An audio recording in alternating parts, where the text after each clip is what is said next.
আসসালামু আলাইকুম। ভেট কেয়ারের পক্ষ থেকে আমি মোহাম্মদ আসাদুজ্জামান আপনাদের স্বাগত জানাচ্ছি।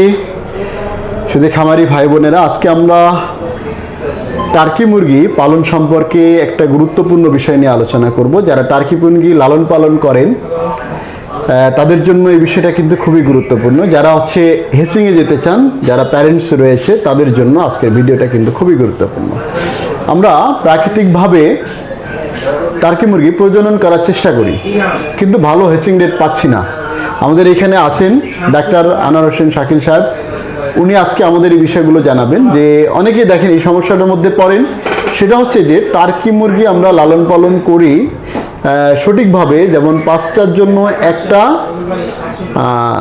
টার্কি মোরগ রাখতে হয়। ঠিক বলছি ডাক্তার সাহেব? হ্যাঁ, ঠিক বলেছেন। হ্যাঁ, তাহলে এইটা রেশিও ঠিক রাখার পরেও আমরা হেচিং রেট ভালো পাচ্ছি না। তার মানে হচ্ছে যে ডিমের ফার্টিলটা দেখা যায় যে কম। তো এটার আসলে কারণটা কি? আচ্ছা, ধন্যবাদ আপনাকে। খুবই গুরুত্বপূর্ণ এবং সময়োযোগী একটি প্রশ্ন। আসলে টার্কি কিন্তু খুবই সম্ভাবনাময় একটি জাত বাংলাদেশের পার্সপেক্টিভে। আগে অনেকে টার্কি পালন করতেন, কিন্তু আসলে হ্যাচিংয়ের যে বিষয়টা, ভালো হ্যাচিং না পাওয়ার কারণে আসলে অনেকেই এই মুরগি থেকে লালন পালন থেকে অনেকেই বিরত থাকে। কিন্তু এটি আসলে আমাদের অজ্ঞতার ফল, আমরা জানি না আসলে কিভাবে কি করতে হয়। আপনারা জেনে থাকবেন যে প্রাকৃতিকভাবে আপনারা যারা টার্কির প্রজনন করেন সেইখানে কিন্তু আপনাদের হ্যাচাবিলিটির রেটটা অনেক কম থাকে। অর্থাৎ আপনি 15 থেকে 20% হয়তো বা পাবেন আসলে প্রাকৃতিকভাবে প্রজননের জন্য। এর বেশ কিছু কারণ রয়েছে। আপনারা জানেন যে পুরুষ যে টার্কিটা সেটা কিন্তু মহিলা টার্কির থেকে অনেক বেশি ওজন, হ্যাঁ, এবং পুরুষ টার্কির যে নোক এটা কিন্তু অনেক বড় থাকে। তো যখন সে মহিলা টার্কির উপর প্রজননের জন্য উঠে, তখন কিন্তু তার স্কিনে অনেক দাগ পড়ে যায় এবং তার ওজনের জন্য প্রজননটা ঠিকভাবে হয় না। না হওয়ার কারণে দেখা যায় কি যে সিমেন্ট যেটা আমরা বলি, সেই সিমেন্টটা ভালোভাবে মহিলার টার্কির মধ্যে যায় না এবং গেলেও সেটা ভালোভাবে প্রজনন হয় না। তবে এর সমাধান রয়েছে, আপনারা অবশ্যই কৃত্রিম প্রজনন করবেন। কৃত্রিম প্রজনন যদি করেন তাহলে 80 থেকে 85% আপনাদের হ্যাচিং রেট হবে। তো এখন কথা হচ্ছে যে আমি কৃত্রিম প্রজনন যে করব, তাহলে আমি এটা করার উপায় কি? হ্যাঁ, উপায়ও আছে। আপনারা মনে রাখতে হবে, নর্মালি একটি টার্কি মুরগি 7 মাস যখন বয়স হয়, 7 মাস বয়স থেকেই সে ডিম পাড়া শুরু করে। তো আমাদের মনে রাখতে হবে যে একটি পুরুষ টার্কিকে তার বয়স যখন 6 মাস থেকে 7 মাস বয়স হবে, তখনই তার প্রজনন ক্ষমতা আসে। তো তখন থেকে আমাদের 6 মাস হলেই তাকে রেগুলার মাসাজ করতে হবে। মাসাজ আমরা কীরকম, আমরা কিন্তু মানুষের সাথে মিলালে হবে না। পাখির যে পুরুষ পাখির যে অন্ডকোষ বলা হয়, সেই অন্ডকোষটি কিন্তু তার পেটের দিকে থাকে, অর্থাৎ তার পেটের দিকে থাকে, যেটা আমাদের মানুষের ক্ষেত্রে কিন্তু হয় না। তো আপনারা কি করবেন, ওই পুরুষ যে টার্কিটি আছে, যেটাকে আমরা টম বলি, সেই টমকে আপনারা পেটে এবং পিঠে হালকা করে মাসাজ করবেন এবং তাকে এটা অভ্যাস গড়ে তুলতে হবে এই মাসাজ করার মাধ্যমে। এবং তার যে পায়ুপথ আছে, ওই পায়ুপথের চারপাশে আপনাকে মাসাজ করতে হবে। এই মাসাজ করার মাধ্যমেই 1-2 মাস যখন আপনি মাসাজ করা শুরু করবেন, তার একটা সিস্টেম এসে পড়বে এবং পরবর্তীতে দেখা যাবে আপনি যদি সঠিক উপায়ে ওই যে পেটে, পিঠে এবং পাশাপাশি আপনার যে বৃদ্ধাঙ্গুলি এবং তর্জনী আছে, সেটা দিয়ে পায়ুপথের চারপাশে মাসাজ করলে মাত্র 2 মিনিটের মধ্যেই আপনারা সিমেন্ট পেয়ে যাবেন। এবং সিমেন্টটার পরিমাণ এভারেজে আপনার 0.3 মিলি এমনকি 0.4 মিলিও হইতে পারে। তখন সেটাকে আপনারা ছোট একটা কাপের মাধ্যমে সংগ্রহ করবেন। সংগ্রহ করার পর সেই সিমেন্টটি আপনারা মাত্র প্রত্যেকটা টার্কি স্ত্রী টার্কি মুরগির জন্য 0.025 অথবা 0.025 থেকে 0.0 একবারে কতগুলো করা যাবে? মানে একটা টার্কি মুরগি থেকে আপনি 6 থেকে 7টা মুরগিকে আপনি প্রজনন করবেন একবারে সিমেন্ট দিয়ে। এবং আপনি কিন্তু সেই সিমেন্টটি শুধু সপ্তাহে একবার না, আপনি সপ্তাহে 3 বার কালেক্ট করতে পারবেন। আচ্ছা, একটা পুরুষ টার্কি থেকে আপনি সপ্তাহে 3 বার কালেক্ট করতে পারবেন। এবং আরো একটি কথা আপনাদেরকে বলি যে 0.025 বা 0.030 এটা কিন্তু খুবই অল্প পরিমাণ। আপনারা কিন্তু নর্মালি বুঝবেন না যে আসলে আমি কতটুকু সিমেন্ট নিব।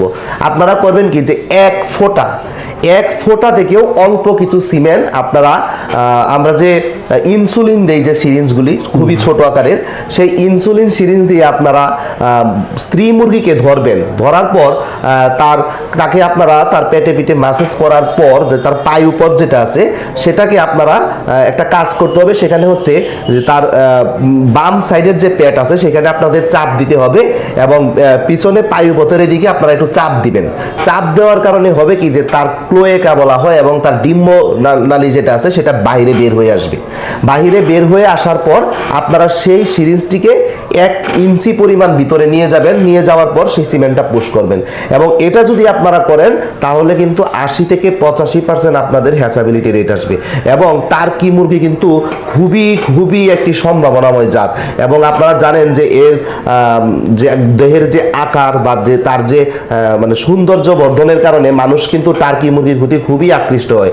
বাংলাদেশে বর্তমানে এই যে টার্কির যারা ব্যবসা করেন আপনারা ভালো করে জানেন যে এটার মাংসের কোয়ালিটি বা এর যে চাহিদা সেটা কিন্তু ব্যাপক, কিন্তু আপনারা প্রজননের সিস্টেমটা না জানার কারণে আসলে এরকম প্রবলেমটা হয়। আর একটা কথা মনে রাখতে হবে যে ডিম পাড়া যে মুরগিগুলি আমাদের টার্কি যে মুরগিগুলো থাকবে সেগুলো কিন্তু আমাদের 16 সপ্তাহ বয়স যখন আসবে ডিম পাড়ার পরে 16 সপ্তাহ বয়স চলে গেলে আপনারা 12 থেকে 14 দিন পরই এই সিমেন্টটা আপনার, কারণ সে তো আপনি প্রাকৃতিকভাবে আর প্রজনন করবে না, তো সেজন্য আপনাকে 12 থেকে 14 দিন পর এই সিমেন্টটা কিন্তু স্ত্রী টার্কি মুরগিতে দিতে হবে।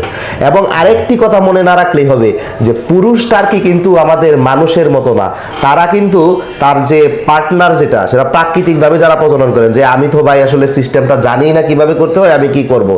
যদি ওই রকম মানে খুবই মানে আপনার কেউ না থাকে, বিশেষ করে আমাদের প্রান্তিক অনেক মা বোনেরা আছেন যারা আসলে 1-2টি টার্কি লালন পালন করেন কিন্তু এখন উনি আসলে বুঝতেই পারছেন না কিভাবে সিমেন্টটা কালেক্ট করতে হয়, তো সেই ক্ষেত্রে আপনাকে মনে রাখতে হবে আপনাকে কিন্তু পুরুষ টার্কিকে এবং স্ত্রী যে টার্কিটি সেটিকে একসাথে সবসময় রাখা যাবে না, মানে আলাদা করে রাখতে। হ্যাঁ, কারণ আপনি তো একটি টার্কির পুরুষ টার্কির জন্য 5টি স্ত্রীকে আপনি লালন পালন করতেছেন, কিন্তু দেখা যাবে যদি আপনি 1 মাস 1.5 মাস একসাথে স্ত্রী টার্কির সাথে একটি পুরুষ টার্কিকে রাখেন তাহলে সে কিন্তু একটি স্ত্রী টার্কির প্রতি আকৃষ্ট হবে, অর্থাৎ একটি স্ত্রীর সাথে মিলন করবে, বাকি 4টি টার্কির সাথে করবে না। সেক্ষেত্রে আপনারা কি করতে পারেন, আলাদা ভাবে লালন পালন দিয়ে দেখা যায় 1 দিন 2-3 দিন 15 দিন আমি এই একটা পুরুষ টার্কিকে 4-5টা মুরগি টার্কির সাথে রাখলাম, এর 15 দিন পর অন্য একটা টার্কিকে আমি নিয়ে আসবো। এভাবে যদি লালন পালন করেন তাহলে প্রাকৃতিকভাবে প্রজননটা হবে। তো এই জিনিসগুলোর কারণেই আপনি তো ভাবেন যে না আমি তো টার্কি পুরুষ লালন পালন করছি কিন্তু আমার প্রজনন হচ্ছে না কেন, কারণ আপনি হ্যাচিং হচ্ছে না এই কারণে, কারণ সে তো মিলিত হচ্ছে একজনের সাথে, সে তো সবার সাথে মিলিত হচ্ছে না। তারপরেও প্রাকৃতিকভাবে প্রজননের যে করার পর হ্যাচিং রেটটা অনেক কম থাকে, এই জন্য আপনারা কৃত্রিমভাবে যাবেন। কৃত্রিমভাবে গেলেই যদি এই যে পন্থাগুলো বললাম সেগুলো যদি আপনারা অবলম্বন করেন তাহলে অনেক ভালো হ্যাচাবিলিটি পাবেন। ডাক্তার স্যারকে আসলে অনেক ধন্যবাদ যে আজকে গুরুত্বপূর্ণ একটা বিষয় নিয়ে আলোচনা করার জন্য। আসলে আমরা টার্কি মুরগি একসময় কিন্তু বাংলাদেশে বিশেষ করে যদি আমি বলি 17 থেকে 20 সালের মধ্যে প্রচুর একটা আলোড়ন সৃষ্টি করেছিল বাংলাদেশে। তো এইটা হচ্ছে যে বাংলাদেশে ব্যবসায়িক যে সিস্টেমটা সেটা কিন্তু না জানে শুনে অনেকেই মানে একদম লাভের অংশ দেখে ইউটিউব দেখে হুড়মুড় হয়ে এসে পড়েছিলেন।